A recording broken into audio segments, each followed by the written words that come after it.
RN TV पर। प्रदेश के उप मुख्यमंत्री राजेंद्र शुक्ल पहुंचे उज्जैन। बाबा महाकाल द्वितीय दर्शन मंदिर समिति ने किया उप मुख्यमंत्री का सम्मान।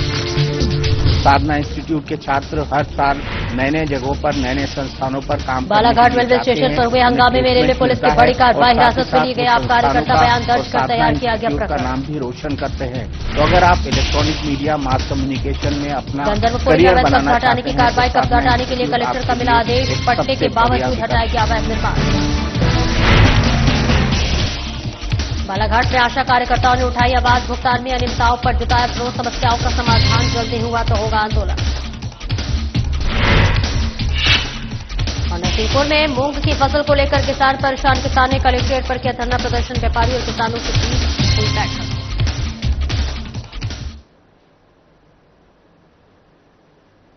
नमस्कार, स्वागत है आपका। मैं हूं आपके साथ सपना दीपक मद्देशिया। बुलेटिन का आगाज करेंगे। प्रदेश के उप मुख्यमंत्री राजेंद्र शुक्ल आज उज्जैन पहुंचे, जहां उन्होंने भी श्री महाकालेश्वर मंदिर में बाबा महाकाल के दर्शन कर पूजा अर्चना की और आशीर्वाद प्राप्त किया। पूजन आचार्य आकाश पुजारी द्वारा संपन्न कराया गया। दर्शन के पश्चात मंदिर समिति की ओर से आपको बता दें कि उप प्रशासक एसएन सोनी ने उप मुख्यमंत्री को शॉल और श्रीफल भेंट कर उनका सम्मान किया। और इसी के साथ उज्जैन स्थित विश्व प्रसिद्ध महाकाल मंदिर में वीआईपी और मंत्रियों का आगमन लगातार बना हुआ है। और इसी क्रम में राजेंद्र शुक्ल की यह आध्यात्मिक यात्रा रही। तो वहीं मीडिया से चर्चा के दौरान उप मुख्यमंत्री ने कहा कि मुख्यमंत्री के मोहन यादव के नेतृत्व में मध्य प्रदेश विकास की राह पर तेजी से आगे बढ़ रहा है। उज्जैन जैसे धार्मिक नगरों का विकास भी सरकार की प्राथमिकता में है। पूरे कार्यक्रम के दौरान सुरक्षा और व्यवस्था के व्यापक प्रबंध किए गए थे। महाकाल के दर्शन करने का सौभाग्य मिला है और बाबा महाकाल का दर्शन करने के लिए लोग देश के कोने कोने से यहाँ पर आ रहे हैं। बड़ी संख्या में जब से बाबा महाकाल रोड का कॉरिडोर का उद्घाटन हुआ है, उन सबसे यहाँ का आकर्षण पहले से ही इतना ज़्यादा रहा है, अब और ज़्यादा बढ़ गया है। और पूरे उज्जैन में विकास के जो काम चल रहे हैं, मुख्यमंत्री डॉक्टर मोहन यादव जी के मार्गदर्शन से नेतृत्व में सिंघस की जोरदार तैयारी यहाँ पर चल रही है 2028 के लिए। और हर दृष्टि से उज्जैन लगातार उत्तरोत्तर आगे की ओर बढ़ रहा है, आकर्षक हो रहा है, सुंदर हो रहा है। और हम ये दावा करते हैं कि अब धार्मिक स्थलों में यदि श्रद्धालुओं के आने की संख्या सबसे ज़्यादा कहीं हो रही है तो हमारे उज्जैन बाबा महाकाल के दर्शन करने के लिए हो रही है। और बालाघाट रेलवे स्टेशन पर 20 अप्रैल को हुए हंगामे और ट्रेन रोको मामले में रेलवे पुलिस ने बड़ी कार्रवाई की है। दरअसल आपको बता दें कि टिकट काउंटर पर बचे पैसे वापस न करने को लेकर आम आदमी पार्टी के जिला कार्यक्रम प्रमुख मनोज पमनानी सहित 6 कार्यकर्ताओं ने विरोध प्रदर्शन किया। उन्होंने स्टेशन परिसर में नारेबाजी की और गोंदिया गढ़ा पैसेंजर ट्रेन को रोक दिया। कुछ कार्यकर्ता इंजन पर चढ़ गए और पमनानी ट्रेन की पटरी पर लेट गए, जिससे रेल संचालन बाधित हुआ। इस पर रेलवे पुलिस ने रेलवे अधिनियम के धारा 145, 146 और 174 ए के तहत अपराध क्रमांक 166/25 दर्ज कर सभी को हिरासत में लेकर पूछताछ की। तो वही आरोपियों ने ट्रेन रोकने की बात स्वीकार की है। अब पूरे मामले की जांच पूरी कर केस रेलवे न्यायालय जबलपुर भेजा जाएगा, जहां आगे की कानूनी कार्रवाई होगी। तो वही मनोज पमनानी ने कहा कि यात्रियों को न्याय दिलाने के लिए यह कदम उठाया गया था।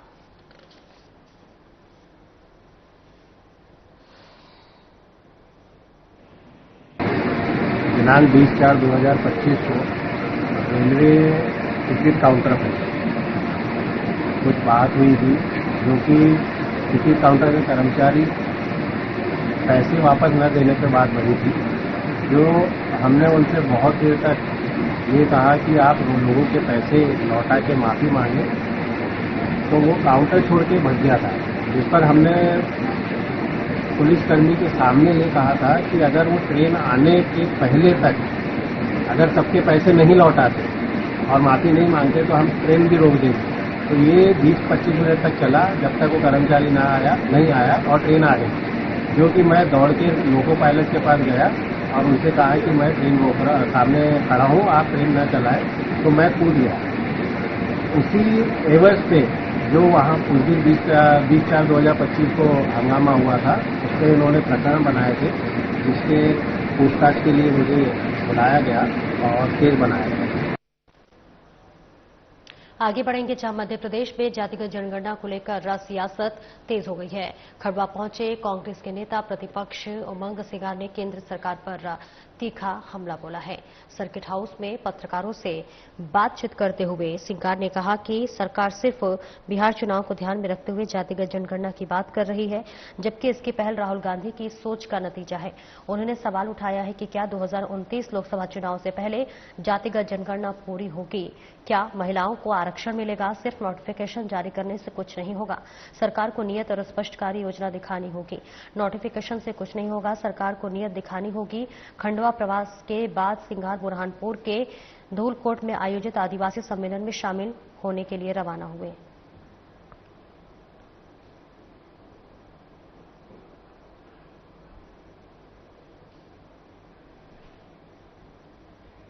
तो देखिए तस्वीरें आपको दिखा रहे हैं जहां मध्य प्रदेश में जातिगत जनगणना को लेकर अब सियासत जो है वो तेज होती हुई नजर आ रही है।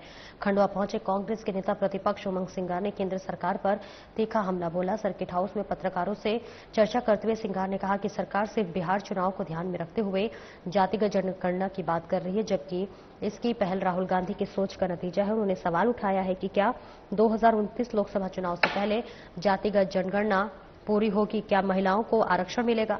सिर्फ नोटिफिकेशन जारी करने से कुछ नहीं होगा, सरकार को नियत और स्पष्ट कार्य योजना दिखानी होगी। तो वहीं नोटिफिकेशन से कुछ नहीं होने वाला है, सरकार को नियत दिखानी होगी। और खंडवा प्रवास के बाद सिंगार बुरहानपुर के धूलकोट में आयोजित आदिवासी सम्मेलन में शामिल होने के लिए रवाना हो गए।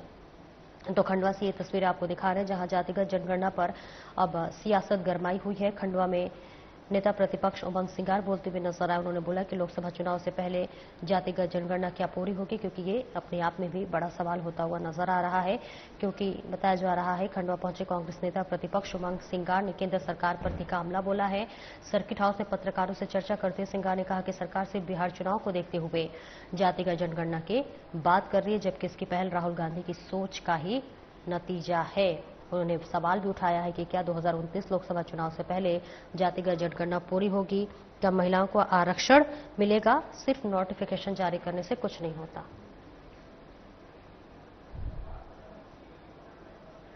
जनगणना की तो बात करी, क्यों आज कर रहे हैं?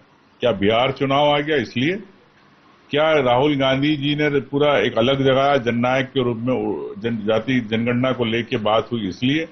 आप मुद्दा छीनना चाहते हो, लेकिन क्या आपसे मैं ये कहना चाहता हूं केंद्र सरकार से कि क्या 2029 का जब चुनाव आएगा लोकसभा का, क्या उसके पहले आप जातिगत जनगणना पूरी कराएंगे? क्या आप परिसीमन पूरा कराएंगे? क्या आप महिलाओं को आरक्षण देंगे? मैं समझता हूं कि इसमें स्पष्ट होना चाहिए, और क्योंकि नोटिफिकेशन जारी करने से नहीं होता। अगर आपकी नीयत साफ है तो केंद्र सरकार को देश में स्पष्ट निर्देश देना पड़ेंगे। और कलेक्टर के आदेश पर खेरिया जागीर में शासकीय छरबोई भूमि पर से अवैध कब्जा हटा लिया गया है। बता दें कि ग्राम खेरिया जागीर में स्थित राधा स्वामी सत्संग आश्रम के पास मदन सिंह पूरन सिंह बाकरी द्वारा शासकीय भूमि पर अवैध निर्माण किया गया था और नायब तहसीलदार ने मामले की जांच कर रिपोर्ट कलेक्टर को भेजी, जिसके बाद कलेक्टर ने अवैध कब्जा हटाने का निर्देश दिया। वहीं तहसीलदार मौके पर पहुंचे और स्थिति का मुआयना करते हुए पंचनामा तैयार किया। उन्होंने बताया कि ये भूमि पट्टे के रूप में दी गई थी, लेकिन नियमानुसार इसकी खरीद फरोख्त नहीं हो सकती थी। पट्टा निरस्त कर प्रशासन ने इसकी कीमत भूमि को कब्जेदारी से मुक्त करा लिया है। शासन की कार्रवाई से अवैध कब्जे की समस्या पर प्रभावी कदम उठाया गया है।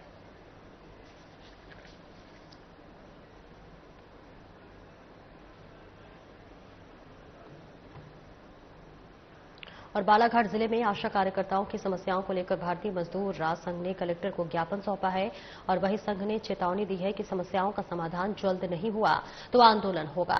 ज्ञापन में बिरसा विकासखंड की आदिवासी आशा कार्यकर्ता जो है ललती उइके बीपीएम और बीसीएस द्वारा जो है खड़ा कर प्रोत्साहित करने के लिए नौकरी निकालने की धमकी देने का आरोप लगाया है, जिससे कि मानसिक तनाव में आकर अस्पताल में भर्ती हुई है। और इसी के साथ संघ ने बीसीएम किशोर टेबुरे को बर्खास्त करने की मांग की है। आशाओं को जनवरी से मई तक का मानदेय नहीं मिला है और जबरन 2600 की वसूली की शिकायत की रोकी गई है।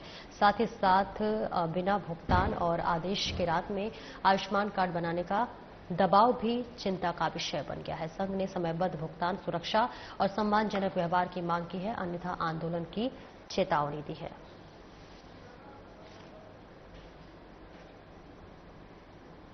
अनीता जामुन पाने, आशा अध्यक्ष। बताइए कैसा अनुभव तक? हमारी आशा कार्यकर्ताओं की समस्या बहुत ज्यादा बढ़ते जा रही है, लेकिन कम नहीं हो रही है। हमारी बिरसा ब्लॉक की ललती उइके मैडम है, हमारी आशा कार्यकर्ता बहन, वो 3 बच्चे हैं उनके और पति नहीं है। विधवा महिला बेचारी अपने घर परिवार चला रही है और हम लोग जब काम कर रहे हैं तो हमारा काम का दाम पूरा नहीं दिया जा रहा है। हर महीने का 10,000 बनता है तो 5 दे रहे, 5 बन रहा है तो 25 दे रहे और बाकी का पता नहीं चलता कि वो कब आएगा और कब नहीं आएगा।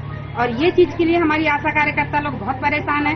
अपनी समस्या यदि रख रही है तो उस समस्या के लिए बीसीएम सर लोग उनकी मीटिंग लेकर के उनको प्रताड़ित किया जा रहा है। किसी प्रकार से पीएफ की कटौती नहीं की जाती। पीएफ की कटौती होना चाहिए और सामाजिक सुरक्षा मिलना चाहिए। अगर हैंडपंप सुधारते या हैंडपंप सुधारने के काम में जाते वक्त अगर किसी कर्मचारी की दुर्घटनाग्रस्त मौत हो जाती है तो इनके परिवार को किसी प्रकार से सामाजिक सुरक्षा के नाम पर 1 रुपए का लाभ नहीं मिलता। हमारा मध्य प्रदेश सांसद से निवेदन है, मांग है कि इनको सामाजिक सुरक्षा दी जाए और इनकी पीएफ की कटौती की जाए और इनको तत्काल प्रभाव से नियमितीकरण किया जाए। और फिल्म में जगत के अनमोल सितारे और खंडवा के शान किशोर कुमार के पुश्तैनी घर के कोने में बनी 2 दुकानों का आज सुबह 4 बजे तोड़ा गया है। कुछ दिन पूर्व वही खंडवा के कुछ जागरूक नागरिकों द्वारा इस ऐतिहासिक भवन को स्मारक घोषित किए जाने की मांग उठाई गई थी। वर्षों से किशोर दा के चाहने वाले उनके घर को संरक्षित करने की मांग कर रहे थे।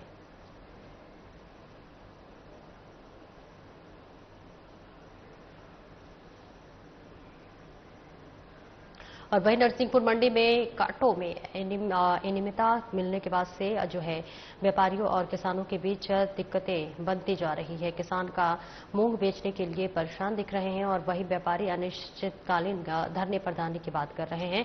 तो वही आपको बता दें, कल कृषि उपज मंडी नरसिंहपुर किसानों की जानकर आक्रोश दिखा। किसान अपने ट्रैक्टर लेकर जिला कलेक्टर पहुंचे और अपनी व्यथा सुनाई। हालांकि प्रशासन ने व्यापारियों और किसानों के बीच बैठकर एक समझौता भी बनाया, जिससे कि फिर खरीदी की गई। आपको फिर बता दें कि कांटों में अनियमितता पाए जाने के बाद से व्यापारियों ने खरीदी बंद की थी।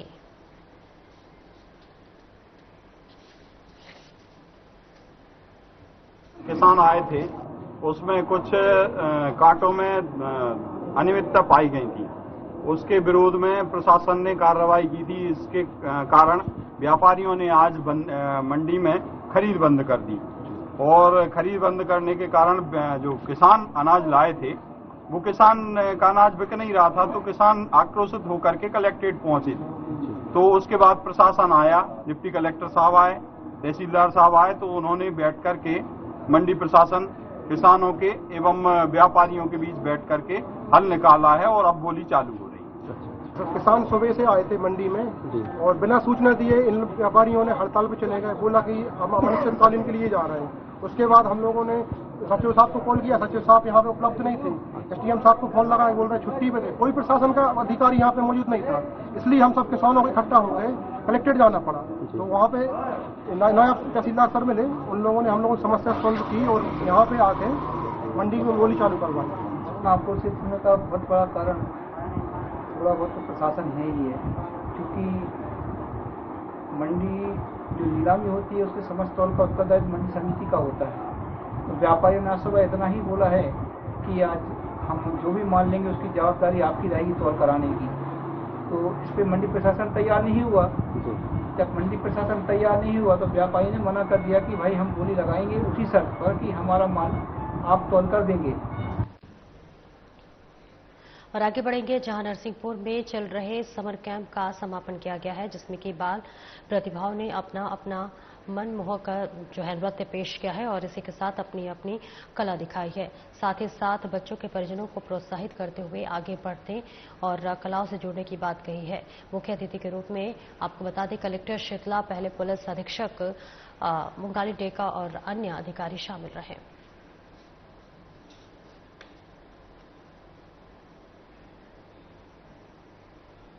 ब्राइटर माइंडसेट सेक्टर और आज के ज़माने में इस तरीके की अलग अलग एक्टिविटीज़ करना बच्चों के लिए बहुत ज़रूरी है। तो समर कैंप में भी और अन्य समय पे भी जब भी हमें मौका मिले हमें बच्चों को ये सब ऐड करवाना चाहिए ताकि उनकी पर्सनैलिटी के बहुत सारे और बच्चों ने बहुत इंजॉय किया और ये देखिए हम लोग तो बहुत खुश थे। नरसिंहपुर की कृषि उपज मंडी में व्यापारियों के जो है कांटे की तौल से आज फिर से गड़बड़ी पाई गई है। बताते चले कि किसानों के साथ धोखा हो रहा था जिसका जागरूक किसानों ने खुलासा किया है। वहीं नापतौल विभाग के अधिकारियों को मौके पर बुलाया गया है और जांच करवाई गई जिससे कि व्यापारियों की लूटमारी उजागर हुई है। फिलहाल नापतौल विभाग ने पंचनामा बनाते हुए कांटों पर अपनी कार्रवाई शुरू कर दी है।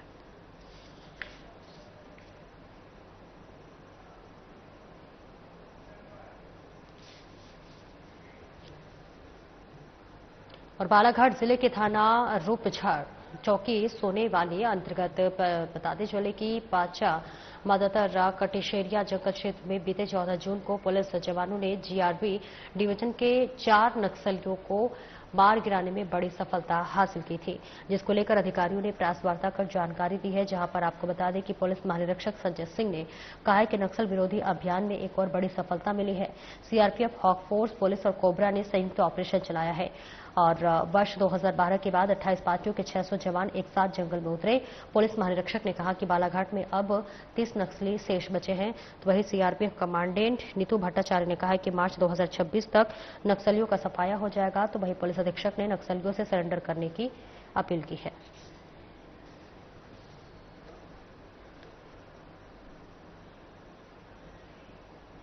के लिए ये नक्सल उन्मूलन कार्यक्रम के लिए कहा हुआ है। इसी श्रेणी के साथ साथ आगे चलते हुए Madhya Pradesh police, hoc force के साथ साथ सीआरपीएफ और कोबरा यहाँ एक सफल संचालन हम लोगों ने एक अभियान का किया जो कल आप लोगों ने सबने देखा था। हमारी यही कोशिश है कि इसके आगे भी आने वाले समय में बहुत क्लोज कोऑर्डिनेशन के साथ चलेंगे। जो प्लानिंग की स्टेज से लेकर के जब तक उस प्लान को एग्जीक्यूट किया गया तब तक एक बड़ा स्मूथ कोऑर्डिनेशन चला और जैसा कि आप जानते हैं इस ऑपरेशन में जहां 4 नक्सली एलिमिनेट हुए वहीं हमारी तरफ से कोई भी क्रॉस फायरिंग का केस कोई भी और हमारा नुकसान नहीं हुआ है। आने वाले समय में हमारी यही कोशिश रहेगी कि हमारी ये टेक्नोलॉजिकल अपग्रेडेशन के साथ साथ हम आगे ऑपरेशंस का सफल संचालन करते रहेंगे।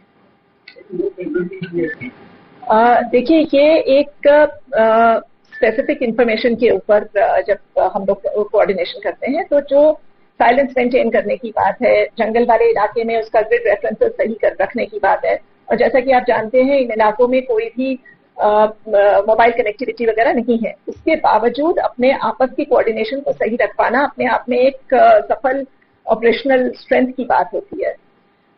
इन पिछले कुछ सालों में हॉक ने बहुत अपग्रेडेशन करी है। साथ साथ हमारी कोबरा की जो टीमें यहाँ लगी हुई हैं अलग अलग जगहों पे उनकी एक अपग्रेडेशन के साथ साथ एक कोऑर्डिनेटेड माहौल बना है।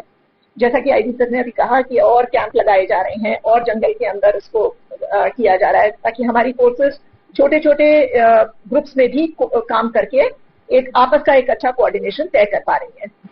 अपना जो इंसिडेंट हुआ है उसकी जो परसों का इंसिडेंट है हमारा वो हमें सूचना पुलिस प्राप्त हुई थी पुलिस को कि जो कटेज एरिया और पचामा का जंगल है उसमें नक्सलियों की प्रेजेंस देखी गई है। तो इस सूचना पे एक ज्वाइंट ऑपरेशन लॉन्च किया गया जिसमें हॉक, सीआरपीएफ कोबरा और जिला पुलिस बल इनका एक ज्वाइंट ऑपरेशन लॉन्च किया गया और परसों जैसा कि आप लोगों को विदित है परसों जो हमारी सर्चिंग पार्टी थी उनके साथ नक्सलियों की भिड़ंत हुई जिसमें 4 नक्सली मारे गए, 1 पुरुष और 3 महिला। सभी एसीएम रैंक के थे, जिनके ऊपर कुल 56 लाख का इनाम है। कुछ नक्सली, क्योंकि टेरेन बहुत टफ था, तो कुछ नक्सली भागने में सफल रहे, लेकिन हमें पूरा अंदेशा है कि कुछ उनमें जरूर घायल हुए होंगे। जो हमें वेपन मिले उसमें एक SLR और उसके साथ 3 magazine, total 69 round, 2 315 bore rifle, उसमें टोटल 32 राउंड, और एक ग्रेनेड लॉन्चर जिसमें एक लाइव शेल भी मिला, एक NR राइफल जिसमें 11 कारतूस मिले। आगे बढ़ेंगे जहां पर नरसिंहपुर के डोभी अंतर्गत का मामला सामने आया है, जहां पर शराब, माफ कीजिएगा, राशन वितरित करते समय दबंगई के चलते राशन वितरित करते मूलचंद के साथ कुछ दबंगों ने मारपीट कर दी और राशन लेने वालों की लाइन तोड़कर पहले राशन लेने की मांग की। जब मूलचंद ने मना किया तो 3-4 बदमाश सक्रिय होकर मूलचंद के साथ मारपीट की, जिसका ज्ञापन समस्त विपणन कर्मचारियों द्वारा नरसिंहपुर पुलिस अधीक्षक और जिला कलेक्टर को देते हुए बताया कि ग्रामीण क्षेत्रों में लाइट और सर्वर न मिलने से राशन वितरण में देरी होती है। इसी वजह से लेट काम चलता है और इसके चलते बदमाशों ने जो है मारपीट जैसी घटना को अंजाम दिया।